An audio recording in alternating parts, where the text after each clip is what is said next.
Okay. Nakikita nyo ba yung nakikita ko? Ba? Kitang kita. Alright. Kakaibang tunog ng CVT ng motor ni sir. Okay. Parang nabungi yata yung belt nito. Nagkaalagas-lagas. Sus Mariosep. Alright. Anong nangyari dito? Kaya pala ibang tunog daw yung naririnig ni sir sa motor niya. Ayan pala dahilan, no? Tignan nyo yung belt niyan. Bungi-bungi na. Grabe naman nangyari sa belt nito. Oh. Parang ngat-ngat ng daga, ah. Oh.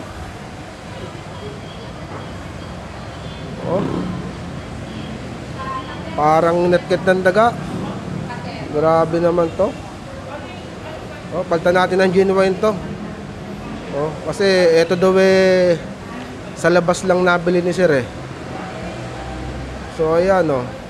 So papalitan natin ang genuine yan. Okay. Para gumanda ulit yung takbo ng motor ni sir. So rock and roll.